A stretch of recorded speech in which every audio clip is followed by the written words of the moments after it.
Salut tout le monde, on se retrouve aujourd'hui pour un update lecture qui sera je pense plutôt rapide car je suis fatiguée et je commence à être un peu malade, j'ai eu de la fièvre ce matin au boulot donc si je dis des choses pas très cohérentes, et bah c'est normal.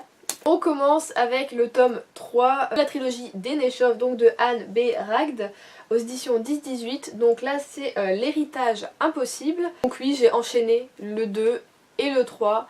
Alors bonne ou mauvaise chose finalement, en fait j'avais tellement envie de savoir la suite que c'était une bonne chose, mais je me dis que j'aurais quand même pu attendre finalement d'avoir lu 2 ou 3 bouquins entre deux pour voilà vraiment le lire, car le personnage de Torun m'a plutôt exaspérée sur certains points. Je comprends ce qu'elle traverse, donc il y a des réactions qui sont tout à fait compréhensibles. Voilà, on dit qu'il faut voilà, qu'elle prenne le temps de se remettre, nani nana, mais je l'ai pas trouvée assez combative. Voilà, j'aurais aimé avoir un personnage voilà, féminin vraiment qui ait du caractère, qui y aille, parce que c'est ce qu'elle nous montrait un peu dans le tome 1, aussi un peu dans le tome 2, que voilà quoi, elle prenait le taureau par les cornes et puis elle y allait.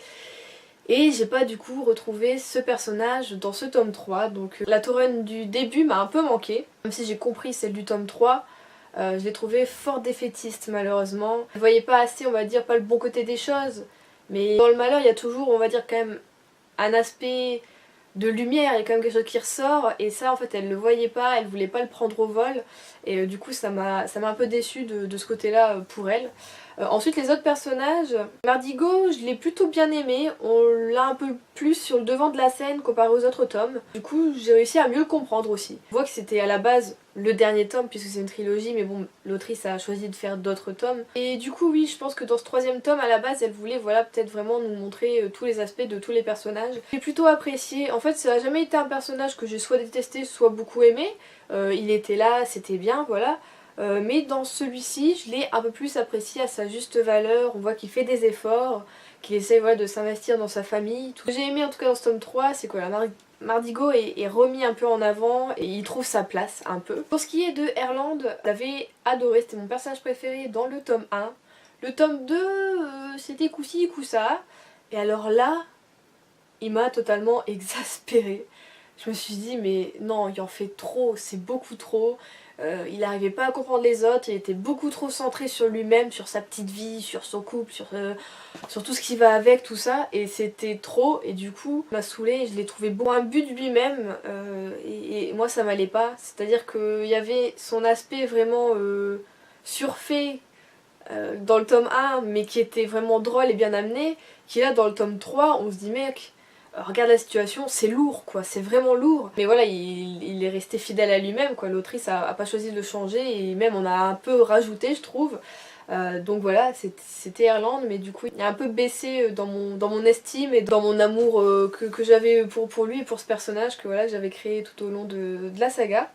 Donc j'espère en tout cas dans le tome 4, même si je ne sais pas du tout ce qui peut arriver, de quoi ça va parler exactement, même si je pense que c'est toujours la famille forcément, mais le sujet principal, ce que ce sera. J'espère que voilà, il va un peu remonter la pente et redevenir un peu mon chouchou. Donc voilà, c'était un tome un peu compliqué sur le début, parce que on voit nos personnages beaucoup changer, et à partir du milieu, bon, ça reprend un peu ce qu'on avait l'habitude d'avoir dans les deux précédents tomes. Mais je suis contente en fait que l'autrice ait continué et qu'elle ait fait un tome 4 et 5 parce que je pense que oui, on est quand même sur notre fin et que voilà, je veux mieux quitter mes personnages que comme ça. Voilà, ça aurait pas été s'il y avait eu que ça, voilà, finalement. Donc je suis contente qu'il y ait une suite. Ben, je vais pas la lire tout de suite puisque le tome 4 n'est pas sorti en poche, si je ne me trompe pas. Et voilà, je vais avoir le 4 et 5 en poche pour pouvoir les lire, donc je vais encore attendre, je pense, un petit moment. Mais c'est pas grave, j'ai déjà lu la trilogie de base et j'en suis ravie, même si votre tome 3 c'était pas le meilleur, pour moi c'est le 1 qui était vraiment... qui vous rend accro réellement, surtout avec une fin pareille. Mais voilà, et j'ai adoré aussi en savoir un peu plus sur le grand-père, enfin, on en sait un peu plus, mais franchement il nous dit pas tout du tout. Mais je sais que le tome 5 normalement c'est sur sa vie, si je ne me trompe pas, quand il était plus jeune, tout ça. Donc voilà, j'ai vraiment hâte d'avoir le tome 5 entre mes mains parce que le grand-père, il est très très mystérieux et moi j'ai envie de savoir, j'ai envie de creuser et de trouver des petits trucs, voilà. Donc j'ai hâte de lire la suite, même si ce sera pas immédiatement. Après ça, je voulais rester dans un univers un peu, on va pas dire sombre, mais transcendant et haletant et prenant. Et du coup je me suis dit, Juliette, ce sera un thriller, et j'ai choisi du coup De fièvre et de sang de Sir Cédric aux éditions Pocket. Alors avant celui-ci, je n'avais jamais lu de Sir Cédric et j'en avais entendu que du bien, que des louanges. En gros, si t'en lis un, t'es accro, il faut tous les lire. Et du coup, bah, je me suis dit, voilà, c'est tout cuit, Juliette, tu y vas, ça va être nickel. En plus, voilà quoi. J'ai tout mon après-midi pour lire, même si bon, bah, je lis au final que 2 heures parce que je suis très fatiguée et que bon, au bout d'un moment, je m'embrouille un peu l'esprit, tout ça. Je me suis dit que voilà, si c'est du tout cuit, ça va se lire tout seul. Sauf que j'ai mis plus de 10 jours, je crois, à le lire. Il fait peut-être 500 et quelques pages. Ouais, il fait presque 600 pages. Et j'ai mis plus de 10 jours à le lire. Alors ça avait bien commencé, on est sur une enquête de gore, hein, on va pas se le cacher. J'étais là en mode glacé de Bernard Minier, j'aurais jamais pire au niveau du premier meurtre en tout cas. Voilà, c'était horrible ce que j'ai vu, mais je n'avais pas lu de fièvre et de sang. C'est horrible, je pense que... Non, je vais pas le dire parce que j'aurais peur d'avoir pire que ça. Et je veux pas avoir pire que ça, je vous jure. Si vous l'avez pas lu, que vous avez l'estomac fragile, passez votre chemin. Je ne conseille pas à l'heure du goûter ou du dîner ou de... Non. C'est pas un thriller, je trouve, comme on peut entendre vraiment dans le mot thriller, policier, enquête, tout ça. Moi j'aurais pas noté thriller en fait là-dessus, j'aurais noté juste paranormal. C'est comme ça que je l'aurais vendu personnellement.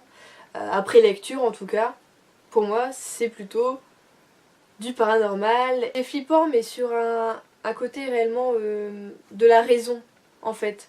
On lit, pas qu'on perd la raison, c'est que petit à petit, je me mets à douter de certaines choses. En fait moi ça m'a pas touché du coup. Parce que je pense qu'il faut vraiment être pris par l'univers. C'est-à-dire qu'on a une enquête, on a des meurtres, on a un meurtrier.